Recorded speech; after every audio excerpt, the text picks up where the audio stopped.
if you really want to be transformed, you have to live an intentional life. This is so simple, I don't want you to miss it.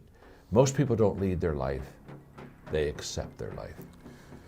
And when you accept your life, you are living on things that are not worthy of your time and effort and energy. Now that's a powerful thesis. Leader understands transformation. They go to a whole new level of their leadership. And now people aren't just following you because you're going to help them be successful. They're following you because their life is being changed. Oh my gosh. And welcome back to Max Out, everybody. Today it's a real honor for me. I have a friend, but one of my true heroes in my life sitting to my side. It's here. a real honor for me, Ed. Thanks for letting me be a part of this. Thank you, John, so much. This is one of the few interviews I've even been a little bit nervous for. So. Oh, hey, listen, you're just dealing with an old man here. An old man. We're just going to talk about life and enjoy ourselves. This old man has sold 30 million books in his life, plus. Well, it's because I'm old. Give enough time. You can't sell 30 million if you're a young do man. it quickly. You That's a good point. understand? You got to be old to do those things. You also can't sell 30 million books unless they're great. And so he sold 30 million books, everybody. This is somebody who's trained leaders on every country in Every the world. country. Every Yes. country in the world. Correct. Yeah. He's won numerous awards. He is known as the expert on leadership in the business world. There's multiple publications that have named him as such. And he's got a new book coming out called Leader Shift that we're going to talk about today as well. But I just cannot tell you what a thrill it is for me to have you here today, John. So thank you. Thank you. And Ed, it's my honor. Thank you. And it's what a great joy for us to talk and enjoy each other and talk about leadership and all the stuff that we love and adding value to people and have so many people join us. And our goal, obviously, is to add value to you. So hang with us and hopefully we'll give you some good nuggets and principles that can really help you be a better person and a better leader and add value to others. No question, we're going to do that. Do you mind, because I've followed you, people ask me all the time, obviously in my space, what books to read. And I could tell you, I have people I recommend first their scriptures. Second book I always recommend to everybody is Napoleon Hill, Think and Grow Rich. Think and Grow Rich. And then I say anything by John Maxwell. And that's honestly my answer. If you go to any of my social media posts, it's just, that's a... I'm not worthy. It's just it's an absolute fact. Is it 80, so many books? I don't know, it's so much of them. I mean, but again, you can't write that many books unless you're old. Unless you're old. You'll understand. It all gets it's tied in with old. But there's this thing with publishers where they don't want you to keep writing them unless they sell them, Yeah, unless they're really want good. you to sell a few. So you're pretty good at that. So, but I always recommend you. And, Thank you. And I've your books have shaped my philosophies about leadership. They've validated things I hoped were true about being a leader. And I've just learned so much from you. So I know everybody's going to do that today. But I want to know a little about you because I don't know the whole background. So obviously you were a pastor of a church prior to getting into this space, Skyline Church, Yes. right? In San Diego, California. I was a pastor for 25 years. Everybody, they're 25 years pastor. This particular church we're talking, by the way, before the interview, 3 pastors in 70 years. Is that not incredible? Yeah, great church. And I was the second one. I followed the founding pastor and loved it because I love to help people. Yeah. But I was with my publisher at a meeting and they said something that just changed my life. They said, John, we've been looking at the people who buy your books. And 2/3 of your books are bought by the business community. And I was totally shocked at I honestly had no clue. Because I was really, as a pastor, kind of writing more to the church community and the religious community. And I said, you're kidding me. They said, no. They said, you've become very popular in the business community because your leadership principles cross right over. And so the business people are going in there and they're grabbing your books to get the principles out so they can lead better. And literally, but now I'm a person of faith. Yes. So at that moment, Ed, I really felt God just say to me, and this is where you're going to spend the rest of your life, in the business community. And so I made, literally that day, made preparations to resign my congregation. We were in a major building program, so it took me a couple years to do it correctly and make sure that that they would have success after I left. But literally, that was the day that kind of changed me and had me. I went over to this entirely new area. That's interesting. So there's a calling on your heart, right? Definitely. And there are people that are listening to this because I get messages from them all the time that are in something similar, meaning they're in a career that maybe was their first dream.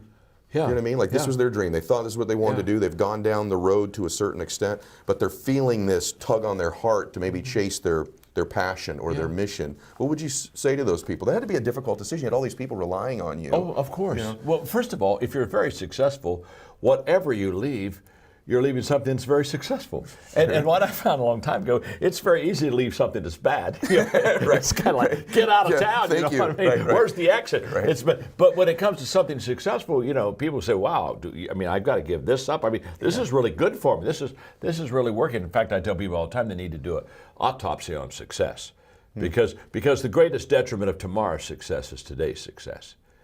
Because the tendency is for me when I'm successful, Ed, to hold on to it and say, okay, let's not change anything. We've got the formula, we got it down. We're making some good money. We're helping some people. So let's kind of box it and kind of set it apart and let's keep it just as it is. And of course, that's a disaster. In fact, that's one of the reasons why I wrote the book Leader Shifts, is because I wanted to help people understand that there's no such thing as leading people the same way forever. That you have to keep learning and growing and shifting and making those shifts in your life.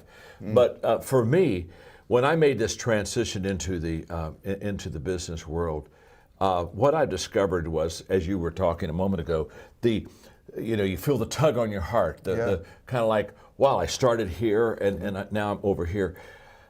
Here's what I believe. I believe that as you follow your dream, it gets bigger. And when it gets bigger, there are more things that you're learning about it that you didn't know when you started. In the beginning, the dream is just, it's just very little, and you can kind of see it. And so you go that way, but then it begins to expand. Yes. And for me, it's a calling. And let me just say this. I'm not trying to be over spiritual, but somebody asked me the other day what a calling was, and I like kind of my new definition for calling. Okay. In fact, in my book Leader Shifts, one of my chapters is shifting from career to calling, and how Perfect. And how do I make that shift? But I think a calling is a purpose with a divine touch. Oh, that's wonderful. I love that. Isn't that good? Yes, That sounds terrible, but it is good. I'm stealing it. It is good. But it's you've got this purpose, but there's a difference thing, and that there's a higher touch. I was doing an interview in our John Maxwell company. We have a simulcast called L2L that goes out to hundreds of sites, and Tyler Perry and I were doing an interview together, and he wrote a book, and I love the title of his book, and that is Higher is Waiting. I love that. And I love that. And I think that a calling is you've got this purpose, but all of a sudden higher is waiting. There's a divine touch on it until all of a sudden you say, okay, this is more than just my purpose. This is our purpose, God's purpose and my purpose together. Beautiful. And you want to talk about a partnership. That's a good partnership. That's the ultimate partnership. That's the ultimate partnership. I love that. Yeah. See, okay, I'm done. That's what I needed today. Did you grow up? I'm just curious. We're going to navigate in and out of different topics. Did you grow up in your faith? Was that something you were raised with in your household? Yeah. My father was a pastor. Your dad was a pastor So too. yeah, Okay. I grew up in a beautiful home. In fact, my father's still alive. He'll be in fact a couple of days he'll be 97. That's incredible. And that bodes well for you, by the way. yeah, it really does. It bodes really well for me. But I was very fortunate. When it comes to parents, I won the lottery. I just, many people, we don't choose our parents. Right. But my parents, my mother unconditionally loved me, and my father had this, and still has this incredible drive and entrepreneurship and this kind of largeness about him that constantly expands his world. So as his world was expanding, we were growing up in it, and my world expanded. And so I grew up in a leadership culture. Sure. I didn't even know what it was as a kid, but It was your environment. Yeah, it was just what it is. It's what is. It's But, exactly right. and as we shift a little bit, but it is interesting to me because I have people all the time telling me that there's these things that hold them back from chasing that calling that you've described. And I think one of them is, maybe I'm wrong about that, but you grew up in the church, your dad was a pastor, you become one. I'm sure the family was very proud of that, right? Yeah. You'd achieved so much. Yeah. I imagine that adds to the difficulty that your family was so proud of something you had already been accomplishing. I find people all the time say that one of the things that holds them back is, well, my family doesn't support what I'm about to go do. Do you see that too? All the time, and I'm glad you brought it up. I wrote a book, I don't know, maybe 8-10 years ago called Put Your Dream to the Test. Okay. And it's just a good solid book. And in it, the kind of the thesis of that book was that the more valid reasons you have to accomplish a dream, the higher the odds are that you will. Oh, wow. Now that's a powerful thesis. So I mean, there's no cotton candy here. There's no hype stuff here. Yes. And so I basically looked at what are the valid reasons to achieve a dream, and there were 10 of them. Okay. And so I formed it in a way of questions. But the first question is your dream really your dream? And that's where we start, Ed. Because can I tell you something? If your dream isn't really your dream, ain't going to work. And I tell people in the book, hey, the first dream we have isn't our dream. Yes. It's our parents' dream. My mom and dad, when I was 7, they thought I was going to be a musician. And so I'm taking piano lessons from the 7 years old to about 13. I wasn't any good in piano. It wasn't your giftedness. It wasn't my gift, but they're so proud. They go to my recitals and clap. You see, I'm living their dream. I'm playing the piano. I can't play the piano. I'm not very good at it. I'm not gifted, but it doesn't matter. I'm living their dream. Yeah. So what I tell people all the time is we start off our life living someone else's dream, probably our parents. So what happens is a lot of people as adults, they never switch. So true. And so they're still living someone else's dream, and again, it's like a biblical analogy. It's King or David before he was king putting on King Saul's armor. Yes. It's not fitting, and he's staggering around there. Well, I know a lot of people. They're putting on someone else's armor, and they just aren't going to achieve because it's not who they are. It's not their dream. Yeah, that's, by the way, everybody listening, just go back about 1.5 minutes and listen to that again, please, because that is so absolutely golden true. So that was a difficult decision for you, I assume. It was a difficult decision for me because all I ever knew was pastoring. So let's start there. Yeah. It wasn't a difficult decision for me as far as knowing where I was going to go. Yep. So I think a lot of times we have clarity on where we should go, but there's a lot of emotion that holds us back. Sure. And what was holding me back was the fact that this is what I've known, this is what I studied for, this is what my degrees are, I'm a theologue. And so when I made that transition, Ed, I had 3 very uphill, challenging, difficult years because I had to take the principles I taught and I had to address them entirely different. Sure. I mean, hey, I can't go in the business community and say, now let's turn in our Bibles. Right. And by the way, the worship team, if they'll come on right now, do we have the choir? I don't have any of that stuff. Sure. So now I've got to take, now here's what's beautiful. The leadership principles that I teach and write in books, they all have a biblical foundation. Yes. But I tell anybody, I said, in case that bothers you, you tell me what your leadership principles are, and I'll tell you where the Scripture is. I love because it. It's all, the greatest leadership book ever written was the Bible. Yeah. And in fact, I have one of my most wonderful favorite projects was that they asked me to take the Bible and put my leadership lessons in it. And so it's the Maxwell Leadership Bible. Saw that. I'm telling you, Ed, I have probably 800 lessons in that now. Yes. And so you just read a little scripture, and here's another lesson that you can apply into your life. But the reason I can do that is because all the leadership principles I teach, they're all biblically based and have a foundation for it. So now I'm going to a new crowd. So the principles, I got those. But now I have to illustrate them different, and I have very little business experience. So what I did, and I think this is what will be really, hopefully this will be helpful to you. Whenever you're making a transition that's kind of out of your strength zone, or certainly brand new like this was, I ask a lot of questions and I listened. And so I just sit down with people like you that are highly successful in business, and I say, okay, let me ask you some questions. And I'd go and I'd ask you questions I learned from you, and I'd take a lot of notes, and I'd pull away and say, okay, now this is how Ed did it, and this is what Ed thinks, and I think I could apply this there. And I spent 3 years humbling myself and being very teachable and saying, I just want to learn, I just want to learn. Because I knew that I had the leadership principles, but principles that are good without application or connection are principles that aren't going to work for anybody. So as a communicator, I know that, so a lot of people, they say, well, I've got this great idea. It doesn't matter if you can't communicate the great idea, it isn't going to go anywhere. So I knew that now I had to connect, I had to communicate. And so I'm asking a lot of questions, and it took me about 3 years to get my rhythm, but I got it. Yeah, obviously. And today, today I love the secular business world because it gives me a chance to to add value to them. It gives me a chance at times to be salt and light in their lives. And yeah, it's a really good thing. Amazing. Who thinks the guy leaving that church ends up becoming the most prolific, successful business leadership author of all time? It makes no sense. It's pretty incredible. I think what you said is really true, though, because I think first off, that dream starts a certain size and grows. The other thing, I talked about this with yesterday. Somebody, I think you'll agree with me on this. Also, the path to getting there will reveal itself as you go. I think oftentimes people think I have to know every single step in order to get to this ultimate vision. Come on. And it doesn't work that way, right? You have to get it revealed to you. It only works that way in a book. Yeah, right. Because what I tell you, see, here, what's this? I'm responsible, Ed, to move on what I see today.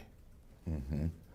There's a whole bunch of people, they're wanting to hold and not move because they don't see 3 days, 5 days, 2 years out, whatever. And what I'm saying is, it's kind of like the lights of a car. If I go to the parking lot at night, turn on the lights and say, oh my gosh, I can't go anywhere, I don't see my house.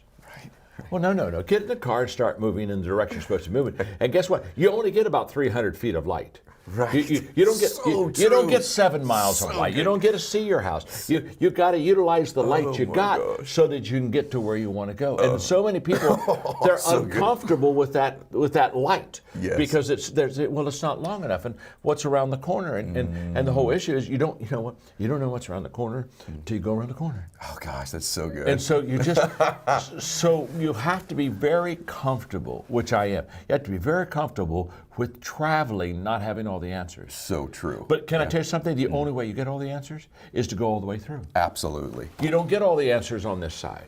And so if I've got to have it lined up and straight and right, and I feel comfortable with it, then I'll never be the leader. And I really believe this, Ed. I believe a lot of leaders fall short because they're unwilling to take what they know now and act on it. And so therefore, they never get to know what they could know. Oh my gosh. I believe that. That is an absolute fact. Yeah. That is the number one thing when I'm coaching people is their unwillingness to act now on what they know so that what they could know would be revealed to them. Absolutely. That's so wonderful. Yeah. All right, you're blowing my mind. So people will be so upset with me if I have the expert in the world on leadership in front of me. We don't talk a little bit about that exact specific topic on leadership. So I've talked on it one other time, so let's is give that it, right? Oh wow! Let's give it a shot. See if I can. You'll be okay. Let's see if I can do it the second time. You'll be okay. You may have to encourage me a little bit here, but we'll see what we can do. Yeah, absolutely. Lift me up a little bit. I'll do what I can, brother. So I think the beginning place is I think most people don't see themselves as a leader. Just that in and of itself, I think most people don't see themselves that way. That it's some mystical role in life. What would you say to somebody who says, "I just don't know that I am a leader or could be a leader"? Well, everybody's a leader, because leadership is influence. That's what it is, and that definition of leadership has served me so well for so many years. Yeah. It's in fact in my book, The 21 Irrefutable Laws of Leadership. There's the law. Great book. Leadership is influence, nothing more, nothing less. So when somebody says they're not a leader, I said, well, let me ask you a question: do you influence anybody? Sure. And almost always, I've had a couple maybe that I'm not sure, but almost always I'll say, well, yeah, I mean, you have children, okay, you got your family, you got, so yes. Now, it may be a little influence, it may be 8, 10 people, it may not be, but I look at them and say, okay, if you influence 8 or 10 people, you are a leader. See, what people think is they've got to have some kind of a title or position to be a leader. And so they say, well, I don't have a leadership position, so I'm not a leader. Well, you and I both know the position doesn't make you a leader anyway. Right. It gives you a chance to practice leadership. It doesn't make you a leader. So what I tell people is this: leadership is influence. So how do I increase my influence? Correct. Because if I influence 10 and next month I influence 20, wow, I've doubled my leadership influence. And so how do I do that? And it's a very simple answer. To increase your influence, you have to intentionally add value to people. This is where it all begins. So, Ed, let's say that I want to have increased influence with you. Well, my first question isn't, boy, I hope that Ed'll follow me. The first question is how can I serve you? What can I do to add value to you? So I'm going to ask you, how can I serve you? What can I do to help you? In fact, what's interesting, before we had this interview, I mean, it was cracking me up. Right. We were kind of trying to outserve each other. That's true. Right. Well, what can I do for you? Well, what can I do for you? That's right. I was just thinking that. And it was a beautiful thing, because all we were really doing is I'm trying to help you. Correct. And here's what I know: if I sincerely add value to you, my influence will increase with you. That's a fact. So well, we don't need to make leadership complicated. Just go out and intentionally add value to people, and your influence pool begins to expand. And after a while, I'm becoming quite a leader. So leadership isn't title, position. It's all about adding value and serving and making a difference in other people's lives. In order to do that, a lot of people are going to build an organization, build a team. They'll be in some sort of an environment like that. Nobody wins alone, it seems like in life. That's a fact. I was listening to the story you were telling, and I'd like you to share it about, there's the analogy of getting people in the right seats on the bus, but you have this wonderful story about when you played basketball. Yeah. About at the end of practice, your coach would do something very scrimmage. unique. This is absolutely illustrates this point so beautifully. If you don't mind saying that. No, it's a beautiful point. He would have the first team, the better players, 5 players, play the second team. And the only thing that he would do is he would put we who were on the first team out of position. And he always stuck me. I was a number 2 guard, but he always stuck me under the basket, guarding a guy named Doug Roth that was 6'8". Okay, and he'd put maybe our center out there with the point guard. Well, he's put us out of position, and they said, "Now stay in your position and play to 20." Well, what would happen is the first team would always lose. And he'd sit us back down and say, "Now, did you lose because of talent? No. Did you lose? No. You lost for one reason. You were out of position." And remember this: whenever you're out of position, you're going to lose. Well, what they did is, I'm guarding a 6'8" guy. They just throw a high pass to him. He's just dropping that belt over me the whole time. Sure. Well, you can't. And so it was a great teaching for me that no matter how gifted you are, no matter how committed you are, if you're out of position, you're not going to be successful. That's why everybody needs to find their sweet spot. What do I really do well? Yes. And on that, there's a point that I really want to make, and that is, I tell people if you want to be highly successful, you've got to get into what I call the top 5%. Okay. So you got 100 people. You got 100 people here in whatever chosen profession you've got. You've got to be in the top 5. Yes. You got to get there, and you can only get to the top 5 if you're in your sweet spot. You can't get to the top 5 working on weaknesses. You can't get to the top 5 if I'm not in the area of my giftedness. So you've got to find out what you're good at, because that'll give you, if you're committed and if you got a good strategy and all this other, you got a good team around you, then that'll allow you to get in that top 5. And once you're in that top 5%, you're in good shape. You're going to do very well. And I tell, it doesn't matter what your profession is, you got to get in the top 5%, and you can only get in the top 5% if you're in your position, if you're in your sweet spot, if you're in your gift. Is there any technique, strategy, thought you have in order to identify what those sweet spots are for you? Oh yeah, trial and error. I mean, when I started, I started off as a pastor, and so I had a counseling degree.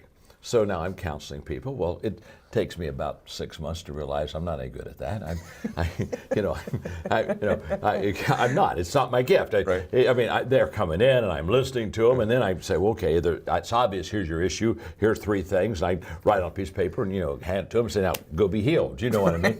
Go be healed. And the next month they'd come back in. I'd say, now, okay, what are we in here for? well, I've got this problem. What's the problem? I heard last month. You know what I'm saying? Well, did you do the 3 things? No, I didn't do the 3 things. So you go back. Well, it wore me out. I wore them out. I wasn't any good, but that's what I was trained in. But it wasn't giving me the results. And one day, it took me it really took me 3 years. One day I realized that when you counsel people, you work on their weaknesses, and when you equip people, you work on their strengths. Oh, that's good. Oh. And the moment I went from working on weaknesses to working on strengths, I was a rock star with strengths, because you show me your strength and I'm going to give you a game plan and let's get going, because I'm a natural equipper, not a natural counselor. Yes. Nothing wrong with counseling, it's just not my gift. You with me? And what did they teach me in college? They taught me how to administrate.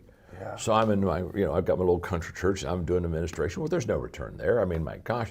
And one day I'm waking up and I'm saying, wait a minute, this isn't working. I got to go get me some volunteers to do this administration so I can get back. And so it's trial and error. And sometimes I think we go to people like, Ed, if I'm trying to find out my strengths and you and I know each other really well, I may come to you and say, okay, well, talk to me. What do I do well? Yes. Sometimes we don't understand our own strengths, and it takes somebody that really is a good friend that knows us well that can say, well, I think you're really good in this area, but you got to find them. Yes. And the good news is everybody has gifts. That's right. Everybody. So there's not such thing as a person, well, I just have no Yes. gifts, and so Yes. I'm left out. Everybody has them. You just got to go find them. Yeah. But once you find them, that's where, and by the way, that's where you put all of your time in personal growth and development. Because the goal isn't just to learn a lot of things. I know a whole bunch of people, they're very knowledgeable, but they're not very successful. That's right. So what you got to do is you got to say, I'm going to stay in the area of my strengths. Yes. And so when at 27, when I decided I was going to speak and maybe write some books, I asked myself a very simple question. What are the areas that people need to excel in to be successful? And I came up with 4 areas. Okay. Relationships. I mean, if you can't get along with people, hello. Right. Equipping. If you can't develop a team, you may have personal success, but you're not going to have multiple. You're not going to compound success because you don't have people helping you. An attitude of overcoming adversity and difficulty, the getting back up, not quitting, that whole process, and leadership, the ability to influence people. And at 27, I said, those are the 4 things I'm going to spend my life. And if you'll look at my books, almost all of them are in relationships, equipping, attitude, and leadership. It's true. And I found I found the sweet spot for people to success. Man. And so I wrote all my books in those areas. I'm going to tell you something. I've read of the majority of your books. Thank you. And there was a window of time where I read every single one as they were coming out, and now I'm back in that cycle again with you. And for me, the last couple minutes were really valuable because I'm obviously acknowledged like you are as a good leader, and Sure. And but in my own mind, I've wondered whether I am sometimes, because I'm not a great counselor either.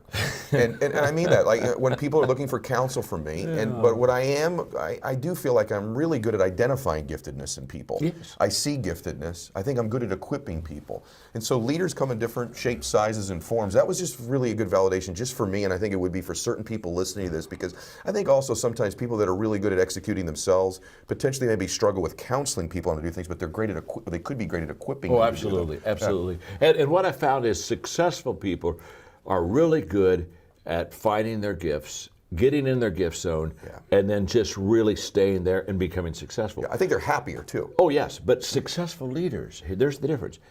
Successful leaders have the ability of what you just described, Ed, of finding the sweet spot for other people and getting them in that sweet spot. Yeah. And that's where the return is. That's right. I spent my life, after I discovered what my strengths were, now I'm just helping other people find their strengths, because there's nothing more empowering to a person than to find out that they are good at something and then being equipped and taught how to do it well. That's honestly what you just described is what I enjoy doing most of my life. That's why you're a leader. Well, I hope very I'm good working leader. on it.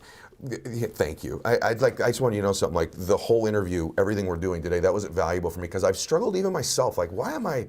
That's an element of my ability with people that's just limited. I'm not great at counseling people, but I am good at equipping them. So it's just a distinction that I really appreciate. One other thing about teams, and then I want to talk about the new book. But one thing I want to talk about on building teams and having teams is, I have probably talked about the law of the catalyst. Oh yeah. In my life and business that you've talked about in various different books. Yes. Both identifying them in an organization so that they can grow, and also wanting to be identified as one, as someone coming through an organization. Yes. Could you just talk about, most people listening to this are familiar with your work, but obviously there are people that aren't as well. So what is that law of what is a catalyst in an organization? Why is it important? Why do you want to be one? Well, Ed, that's out of my book, The 17 Laws of Teamwork. And basically, that chapter is about the fact that good leaders have the ability to make things happen. And so when people look at me and they say, okay, John, I'm looking for maybe a potential leader, what's the first thing I look for? The first thing I say for them to look for is, look for somebody that makes things happen. Yes. Because but there's a whole bunch of people, they're wondering what happened. You know what I'm saying? And they're not the one you want to recruit. Right. So I say, go find, because here's what I discovered. If you can make things happen for yourself, you now have the credibility to make things happen for other people. Whoa. If I'm not successful, there is no appeal for you to follow me. I tell people all the time, success is the credibility of a leader to lead.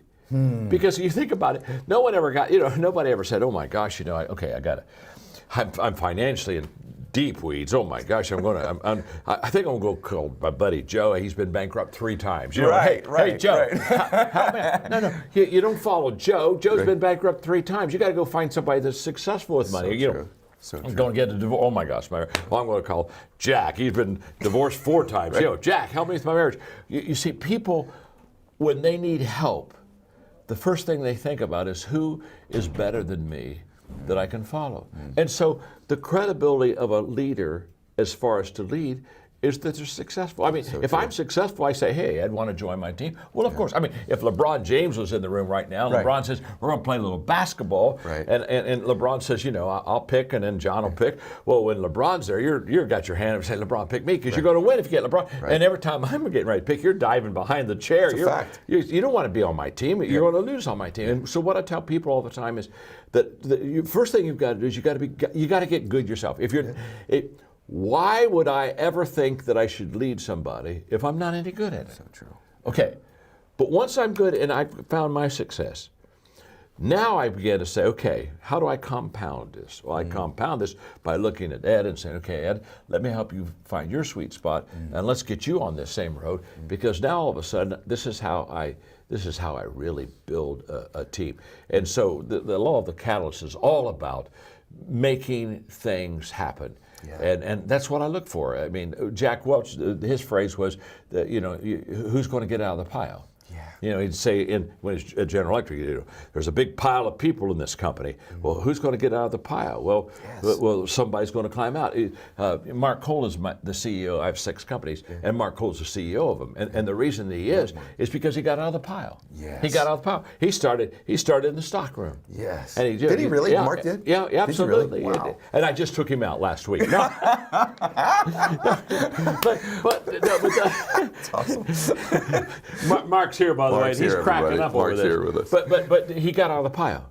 In other words, everywhere he was, he succeeded. And everywhere he went, he won. And after a while, you just sit there and say, okay, I think I'll let him run this thing because he knows how to do it. And so for all of us, I say, before you go lead somebody else, just kind of get good yourself. So right. You're a mutual hero of mine, friend of yours that we were talking about off camera, Art Williams. And how important is leadership, right? And Art would used to say, and still probably does, say, you want to show me any church, Boy Scout troop, football team, company, I'm going to show you something being run by a leader. That's right. And in every great company, the leaders are great at identifying catalysts. I mean, and when you find them, pay them well, keep them, because they're priceless when you have them. Somebody, I'm sure Mark's over there nodding his head that you should even pay them even better.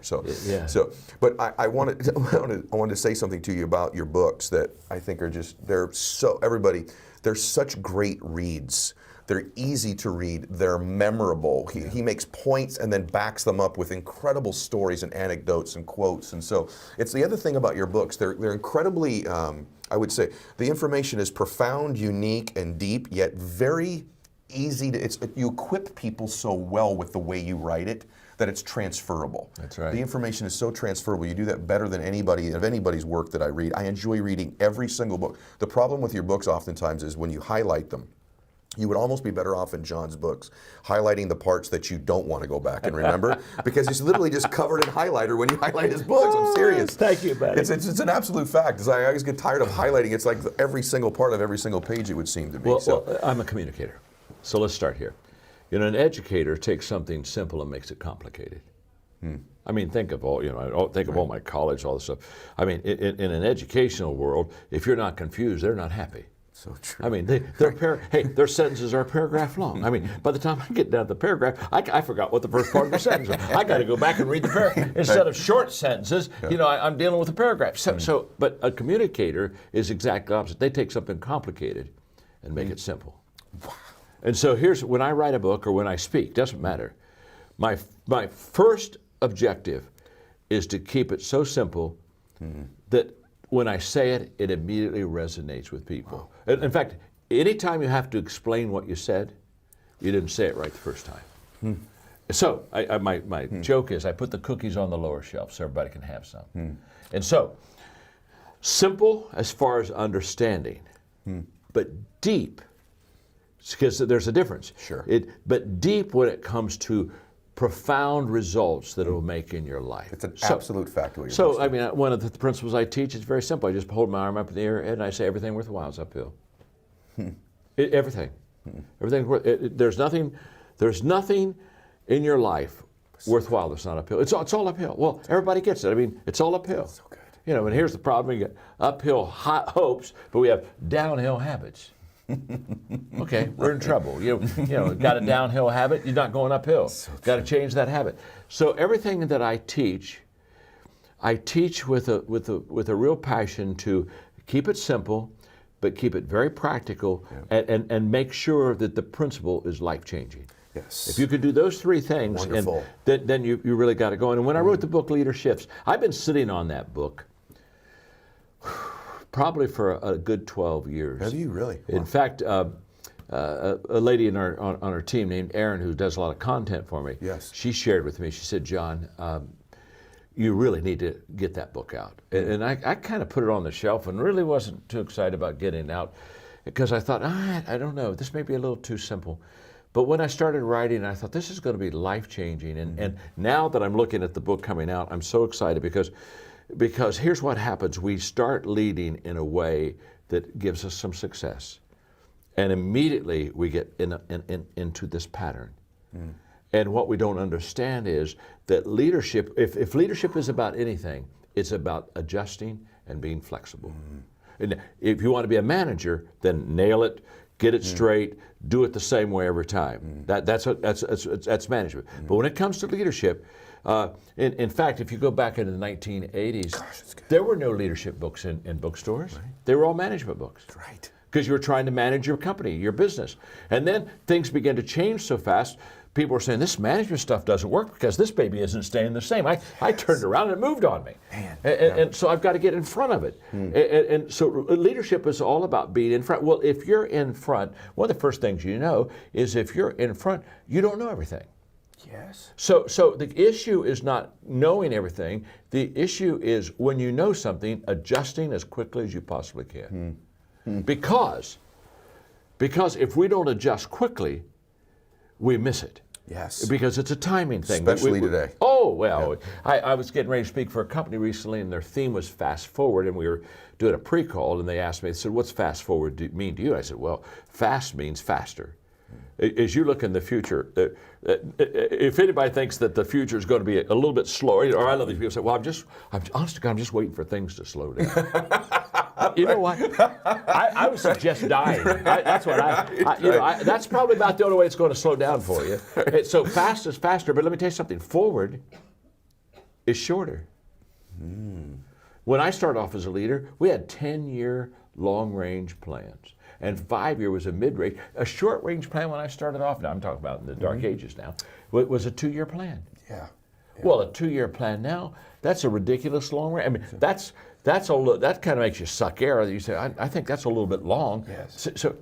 So what I know is fast is faster and forward shorter. Very good. So let me tell you something. The only people that are going to win are people that can make leader shifts and adjust quickly. And so I wrote the book. I talk about 11 leader shifts that I've made in my lifetime. Yes. And people ask me all the time, they say, John, how have you stayed, I'm 71, how have you stayed on top of your game? And I say, it's very simple. It's not the same game. Gosh, okay, baseball is called baseball, but it's not the same game. So true. I mean, you don't go to the baseball game the second day and say, oh my gosh, now wait a minute, that leadoff hitter got a single yesterday. Oh, he struck out. Oh my Lord. You see, it maybe had the same title. Yeah. But it isn't the same game. Yes. And you don't lead today's game on yesterday's results. No kidding. Babe Ruth said one day, he said, yesterday's home run won't win today's game. That's right. And I'll tell you what, yesterday's thinking won't win today's game either. So I talked about leader shifts that you need to make in your life to keep you on the edge and to keep you adjustable and flexible so that you can really lead your people well. Because here's what I know. People don't like change. You're right. So when the leader is resistant to change, he's going to get into this leadership gravity pool, or she is, that's going to go down every time. Because I can tell you, you're not going to have the people behind you saying, come on, let's make some more changes. Let's make some more adjustments. No. Remember, they're wanting to hold on to what they have. And your job as a leader is to say there's something better. If you'll just let this go, there's something better for you here tomorrow. And that's and that's what the good leaders do. See, I think the timing for this book, based on what you described, is so requisite. I was involved in, obviously like you are, multiple different companies. I was in a meeting last week, and one of the folks in that company that was leading it, whom I like a great deal, but 5 different times in the meeting, that person said in the meeting, well, the way we've always done it is. And I thought, this is the beginning of the death of that organization. The way we've always done it is. The way we've always done it isn't necessarily what we should be doing now. It's interesting, you take a look at a guy like Belichick.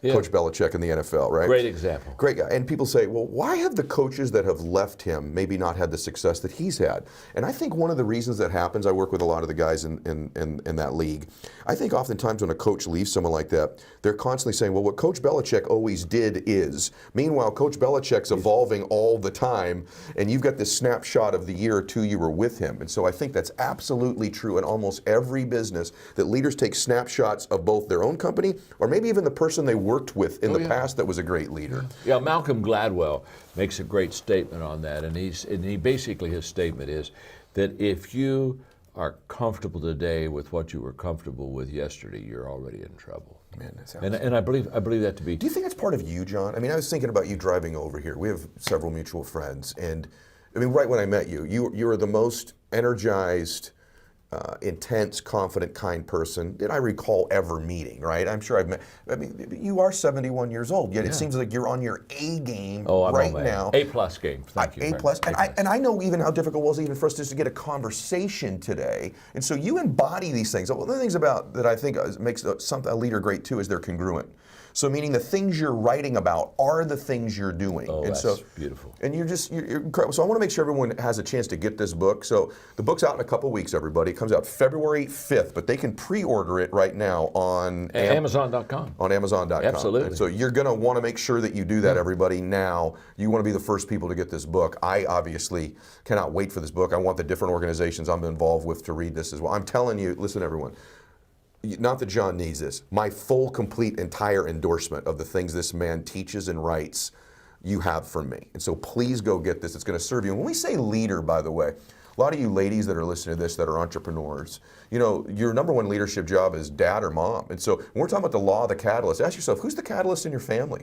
Who's the one changing your family true? Who's the one leading your family? Who's the one setting the culture in your family? As a parent, how great are you at identifying giftedness in your children and bringing that out of them? All of these principles apply not just in the business space or just in the faith space. Can we talk about a couple chapters in the book, though? Do you mind just covering a couple You're things? The boss. Well, we're limited on time, but I want to max you out here a little bit. So, because I watched this. One of the chapters of the book, and we're not going to give the entire book away, just a couple thoughts on a couple of the chapters. Sure. Pleasing people to challenging people, the relational shift. So many leaders are afraid to or unwilling to challenge people, I think oftentimes. Perhaps that's because they haven't built the relationship with them that they need to. I'm not sure why that is, but can you just speak to, what do you mean by pleasing people to challenging people? Well, that was one of my most difficult shifts. Because I grew up in a very wonderful home, relationally strong. And so I kind of had this idealistic idea about people that they all got along. And so when I started pastoring, it didn't take long. It's kind of like, whoa, they're not getting along, and and they're supposed to be people of faith, and and so here I am in an environment which basically grew up with very little contention and strife, and so I'm having it. And so my first thought is, well, I'm not leading well. My gosh, if I was leading better, they would all be happy. And so my goal for about the first 3 years was to make everybody happy. So I'd go around, and if you weren't happy, I'd run over and say, okay, what do I need to make you happy? And of course, you've got a long list. So I'm over there, I'm trying to fulfill that list. I'm going over there, and what do you make you happy? And after a period of time, I began to realize this is not leadership. My goal isn't to make people happy. I'm not a clown, I'm a leader. My goal is to help people. And all of a sudden I realized when you help people, they're not always happy. And so my responsibility is to help you, not satisfy you. And so when I was writing the 21 Irrefutable Laws of Leadership, I was signing books and the 21 Laws, and a guy brought the book up to be signed, and so I'm signing, and he said, I disagree with one of your laws. And I said, oh, that's okay. And I signed it and handed it back to him, and he just stood there. Looked at him and said, I don't think you hear me. He said, I disagree with one of your laws. And I said, okay, well, that's okay. And then I realized that it wasn't okay with him, that it was okay with me. you, right? That he disagreed with one of his laws. And that's what I looked at and said, I didn't write the book to make you happy, I wrote the book to help you. It's like a person says, I disagree with the law of gravity. Well, it's okay. Go to a 4-story building, jump off, you'll buy into the law of gravity. I mean, the laws don't ask you if you like them. The laws say these are the laws, you got to learn them. And so it was a tough adjustment for me to go from trying to make everybody happy to understanding that there's some loneliness in leadership, and there are times you make decisions that people are not going to be pleased with, but that's leadership, and that's what we're supposed to. I can't wait for be. people to read that chapter, because I do think that is it's a huge stumbling block for a lot. thing for people. So. Well, again, everybody, this is Leader Shifts. It's out February 5th. You need to get your hands on this, and I don't want to make sure that we give away the book. So I just want to ask you one more question about one thing in the book, just because I need to know at least 5% of the chapter from you. Okay, and then we'll get. I want to know what you meant by train leaders to transformational leaders. Just what that means, and then they can obviously read the book to get all the details. But what's a trained leader compared to a transformational leader? Well, now you're in the core of my calling, because I have an organization, a nonprofit organization called Equip. And so it's designed to train leaders. And so we, especially in the faith community, made a commitment to, we started off with what we call a 1 million leader mandate. Let's see if we can train 1 million leaders in the world. We accomplished that, and again, as you go, the vision expands. And I said, now that we trained 1 million leaders, I wonder if we could train a leader in every country of the world. Man. And so we focused on, and in 19 years from starting this organization, in the 19th year, we had trained 5 million leaders in every country of the world. We are the largest leadership training organization in the world. Wow. And it was so fulfilling and so satisfying. I mean, and so the board, we got together. I mean, we're obviously we're having celebrations and parties, and we hit this. And so we're in a board meeting, and it was kind of like, wow, look what we did, look what we did. And all of a sudden there was a restlessness within me. And I said, you know what, I think there's a level higher than what we've done. And they're all looking at us, what do you mean we trained all these leaders? And we went into, I bet, about a 3-hour discussion that day with my board, because a lot of them said, boy, let's end it. We just scored. We just won the Super Bowl. And here you're kind of wanting to dive back in. And what I told them was, I said, well, the good news is we've trained leaders. So leaders know what to do. But just because you know how to lead doesn't mean you're changing lives. And I said, I think there's a higher level of leadership than trained leaders, and that's transformed leaders. And so we've got to figure this out. And honestly, even my key people, they looked at me and said, boy, I don't think we understand this transformation. What's transformation? And what I told them was, I can't explain it, but when you see it, you'll know it. Oh my goodness. And so we started going in and developing the identity, the characteristics of a transformational leader. And then we started understanding that if people are going to be transformed, it's got to be in small groups like roundtables, not in massive audiences. And we trained in auditoriums and massive audiences, and people are taking good notes, and they're learning it. But transformation happens when you and I are talking, and you're encouraging me and challenging me, and I'm asking questions, and we're having that give and take. So we said, let's go see if we can transform countries. And we started with Guatemala. And there's just 3 things to think about. We start top down. We don't even go into a country unless the president asks us. Mm-hmm. So we come in by the invitation of the president. We have 22 presidents of countries who have now asked us to come in and do transformation. So I mean, the line's getting long because things are. So top down, because influence filters down. It doesn't filter up.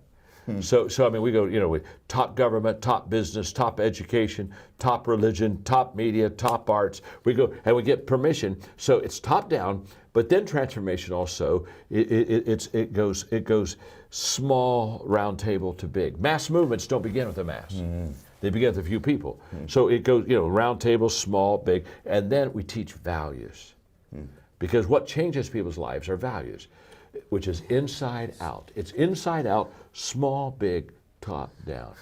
And we've got this strategy, Ed, and we've trained 500,000 people in Guatemala now. Oh my gosh. And we're going for the tipping point. 10% of a nation we're wanting to be in round tables because that's the tipping point. Sure. Malcolm Gladwell talks about.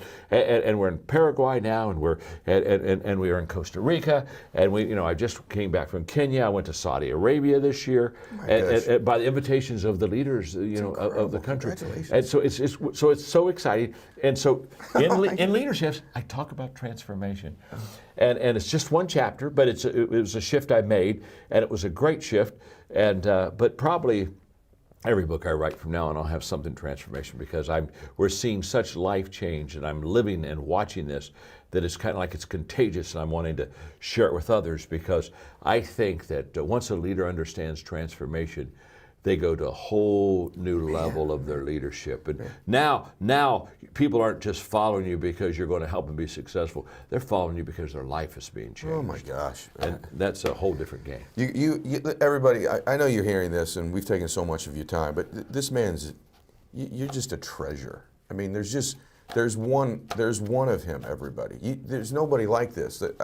There's no one that has this depth of understanding, this depth of faith, this depth of character. The ability to communicate is, when we were driving over, I told my wife, I said, just the minute he opens his mouth, it's just beautiful. When you hear the deep voice and his cadence, and I just feel like I love being in your presence because I feel like I'm with somebody who's chasing the calling of their life, that's fulfilling their purpose, and I just think you're a treasure. And I want people to get leaderships, obviously, in Amazon February 5th, but I also want them experiencing you beyond that. And so other places they can find you are social media. You've got a couple million people. Is it John Maxwell on all of the social media platforms? We'll put it up on the screen here. It's johnmaxwell.com. They can go to that. And I have a coaching company. Oh my gosh. Yes. We started a coaching company 7 years ago. We got over 20,000 coaches in 152 countries now. And they can find that through johnmaxwell.com? Or johnmaxwellteam.com, yeah. Okay, John Maxwell Team, and also Instagram, Twitter, all of the platforms. Follow John, guys. You want to be wouldn't you love to be hearing this sort of stuff on a very regular basis? And so not only should you be involved with his books, but you should be listening. A couple more questions before we go. Personal ones, though, if that's okay with you. One of the things I've admired about you all of my life, obviously, is that I'm proud when a man of faith is willing to be bold about it, but also just watching successful men of faith. But I'm going to ask you, if you don't mind answering. No. I'm curious personally, and there are people listening to this that are at this place in their life too. Have you ever struggled with your faith? Have you ever doubted your faith? I've struggled with my relationship with God. I've never struggled with my faith. Okay. And that's not because I'm a highly wonderful spiritual person. I am an automatic faith-trusting person. Okay. I don't have a lot of cynicism, skepticism in my life that kind of makes me kind of look.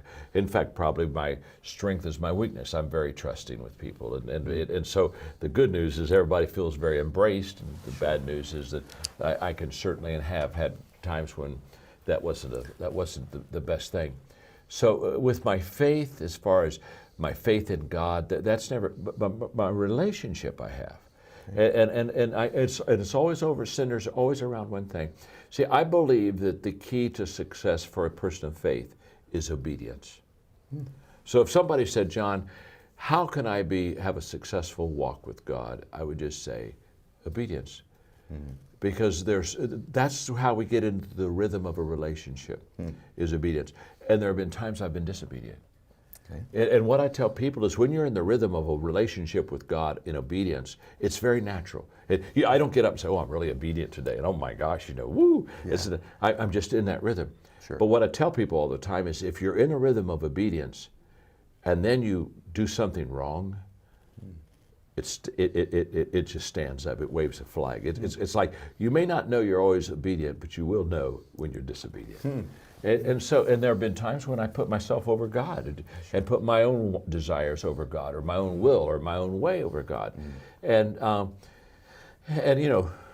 feel kind of comfortable with that because David did that. And what did God say about David? He's a man after my own heart. Yes. And why did he say that? He said that Not because David was a perfect man, Right. but it was because every time God began to deal with him, David's great desire was to get back over to that rhythm of obedience again with God. I mean, he didn't resist him.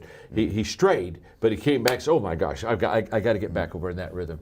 And I think what God looks for in us is not perfection, but I think He does look for us to have a heart to serve Him and to love Seek Him. Him, too. And to seek Him. Does that make sense? It does. That's a wonderful answer, and I appreciate you being willing to answer it too, because yeah. I think sometimes people observe somebody like you, maybe me once in a while, and they think that we never have any struggle like that, or that we live perfectly all the time. And I think that vulnerability helps so many people. I get very uncomfortable with the leadership pedestal. Yeah. Very, So, very uncomfortable, because people want to put me there all the time because they look up and they kind of admire what you've done. And I had a great mentor that helped me many, many years ago that really centered me. And here's what he said. His name was Fred Smith, and he said, John, in fact, I will never forget. Fred Smith? No, not the Express guy. Another Fred Smith, out of Dallas, who was also a very successful corporate CEO. But he had been to, I'm just a kid, and I've got the 10th largest church in America, and I'm 31 or 32. And he took me out to a long lunch on Sunday after church, and he said, John, great service, wonderful, wonderful, wonderful. And he said, I really need to teach you something about giftedness. And what he told me, Ed, was he said, your gifts are greater than you. And he said, you have these amazing gifts, and so people, they're attracted to what you do, and they'll say, John, you're amazing. He said, when people tell you you're amazing, always understand that they're confused. You're not amazing at all. He says, you're human, you're a sinner, you're prone to mess up and make screw-ups of your. He said, there's nothing amazing about you, John. He said, what they really are seeing is your giftedness. Yes. And so he said, John, when people want to tell you how wonderful you are, he said, you're not wonderful. You're just a human sinner like everyone else. There's nothing that sets you apart from anyone else except your giftedness. So he said, when they're on their feet and giving you a standing ovation, smile, wave to them, but understand, they're applauding your gifts. They're not applauding. And I'm telling you, Ed, that day I walked out of the Brigantine restaurant in San Diego, California, and I said, I got that. Yeah. I got that. And so what does that do? So when all this good stuff happens to me, it goes right back to God, because I didn't give myself the gift. He gave it to me. He is the total source of everything that's good about me, and I'm the total source of everything that's screwed up about me. You know? That's so beautiful. And I don't get those two confused at all. You follow what I'm saying? Wonderful. So when I'm in a mess up, I just look at myself because I've got the blame. But when the good stuff happens to me, it's Him. And that centered me. Yes. And I can tell you today that I'm very appreciative when people, John, but when they say all those things, I'm walking off the stage, I'm saying to God, the only reason they're standing is because you gave me these gifts. And by the way, He can take them from me anytime He wants to either. Right. And so therefore, I want to make sure that I always am grateful for that gift, because again, a gift can be given, but a gift can be taken away too. That's so beautiful. One more question. Yes, sir. Last one. Can I just tell you something, though? Yeah. It's so good to have a hero of mine and somebody that's been a role model of mine exceed my expectations as a man. And so, in this short time we've had, it just feels really good for me. I hope that someday people feel that way, the way I feel about you. Well, because that's very kind. I've watched. We've spoken on the same, obviously, agendas a couple different times. Sure. And I've read your stuff, but I've looked up to you, and you exceed my expectations. So I'm really Well, this grateful for is that. the beginning of a long, beautiful relationship, Ed. I feel that way. Yeah, no. This I really do. This is kind of like the catalyst for us to now Wonderful. spend some time together. Very I grateful. greatly admire you. Thank you. And am grateful, very grateful for you letting me be with you today. Oh, our audience is most grateful, and so am I. So thank you. Last question. I want to ask it on behalf, because we both started out. Let's help people today, and obviously you've done that in many folds over. But there's people watching this. They say, look, I'd like to start to transform my life. Yeah. There's transformational leaders, but I need to transform my life. I want to take a step towards being happier, being more successful. And they had a minute with John Maxwell. They ran into you in a coffee shop. They said, Mr. Maxwell, I've got a question for you. Yeah. What would your advice be to me about just transforming my life? What would be the step you would take, the thought I should have, the action maybe I should take? Your answer to them would be Yeah, what? well, and in fact, I'm going to talk to him right now. Being a person of faith, the first thing I would share with you is a relationship with God, okay? And if you don't have a relationship with God, you're my friend, love you as much as someone that does, so please understand that. I'm not trying to convert you. It's just that when you find something that really is beautiful, you want to share it with everybody. And I remember when I became a person of faith, the verse that grabbed me the most is the verse that says, if a person is in Christ, he becomes a new creation. And I did. I became a new person, again, because of him. Now, let's skip that, okay? If you're not a person of faith, just act like you never heard it, okay? Let's go to the real thing. I would sit down at the table with you and I'd say, if you really want to be transformed, you have to live an intentional life. This is so simple, I don't want you to miss it. Most people don't lead their life, they accept their life. And when you accept your life, you are living on things that are not worthy of your time and effort and energy. And you heard me say in a moment, everything worthwhile is uphill. The reason I want you to understand that is to go uphill, you have to be intentional. Nobody ever went uphill by accident. You've never read a book on accidental achievements. You have to be intentional with what you do and who you are. And so I would just say to you, find your strengths, become very intentional, and commit your life every day to it's all uphill. It's all uphill. And listen, Ed's very successful. He's got great businesses, he's made a lot of money. Can I tell you something? It's still uphill for him. See, the great mistake we make is we think, I'm going to go out and make enough money, and there's a day when I can relax and I can rest and everything's going to be easy. Can I tell you something? The day that you have that day, one of your children, gets in an accident, problems will never, ever leave you. Issues, obstacles, difficulties, they're always going to surround you. So you never get to that place where you've got it made. You're not supposed to got it made. You're supposed to add value to people, and it's all uphill. Oh my gosh. So the moment I understand that, then what happens is I commit myself to it, and then it becomes a beautiful uphill climbing life. Because one thing that's beautiful about going uphill is the scenery is really good. So you got to be intentional with it. So that's what I would say to them. Be intentional. Start today. And here's here's the difference. Good intentions are overrated. Gosh. I know so many people, well, I'm going to do that. Yes, I think that's a good idea. I think I'm going to do that. So good intentions are the most overrated phrase in the world. You've got to go from good intentions to good actions. Nothing happens until you've got good actions, and you won't have good actions until you're intentional with your life. My name's John, and I'm your friend. And I'm yours. I'm so grateful you're my friend, and now you've made millions more friends that are so grateful for that connection with you. So thank you so much, brother. I mean, honestly, it's my pleasure. It's my pleasure. Yeah. And everybody, I know that you're grateful too. Please do a few things I'm going to ask you. Number one, I'd like you to go get John's book because it's going to help you. He doesn't need to sell another book out of the 30 million he sold. He wants to serve you and help you, so please go get Leadershifts. Also, follow John on social media. You already follow me or you wouldn't be watching this, but I want to ask you to please refer the podcast to different people. Subscribe, leave a review, help it move up the rankings. And just remember, every day on Instagram, I run the Max Out 2-minute drill. And what that means is when I make a post on my main feed, everybody makes a comment within the first 2 minutes. You go into a daily drawing. We pick a winner every day. Some of them win my book. They could win John's book, coaching calls with me, Max Out gear, you name it. It's just to keep you engaged in the Max Out universe and in the community. So make sure you're making comments on my posts and staying engaged and connected with me. John, thank you so much for today. It was my pleasure. Exceeded my expectations. God bless you, everybody, and Max Out. Hey guys, thanks for sticking around. If you'd like more, click the videos right here. They're exactly what you need to see next. And if you're new here, hit subscribe and become a part of the Max Out community. And tell me what you think about the videos in the comments below. I read all of them every week, and I select winners that get all kinds of prizes, gear, coaching calls with me. Make a comment.